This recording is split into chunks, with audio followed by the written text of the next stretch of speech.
அம்மா வேண்டாம், ஆயா போதும். ஒரு பொல்லா பிள்ளை படிப்பதே இல்லை. ஆனால் நன்றாக சாப்பிடுவான். தோசை என்றால் 20 தோசை வைக்க வேண்டும். பொல்லாத பிள்ளையாக இருந்தாலும் அவனுடைய அம்மா அவனுக்கு வயிறு நிறைய சாப்பாடு போடுவாள். ஒரு நாள் பிள்ளை அம்மாவோடு சண்டை போட்டுக்கொண்டு எங்கேயோ போனான். ஆனால் ஒரு காசும் சம்பாதிக்க முடியவில்லை அவனால்.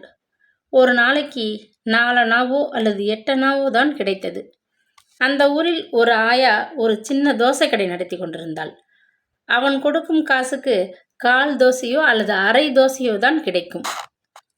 பிள்ளை இப்படி கஷ்டப்படுகிறான் என்று தாயார் கேள்விப்பட்டாள்.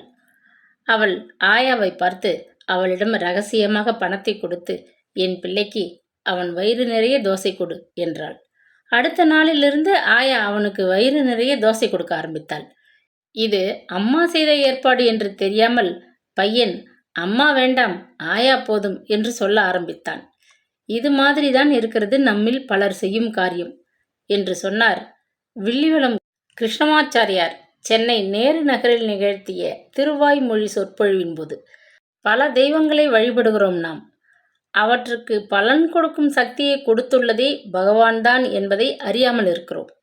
பகவானே கீதையில் கூறுகிறார், எவனெவன் எந்தெந்த மூர்த்தியை சிரத்தையுடனும் பக்தியுடனும் பூசிப்பதற்கு விரும்புகிறானோ அவனவனுக்கு அந்த சிந்தனையையே நான் அசையாததாக செய்கின்றேன் என்று.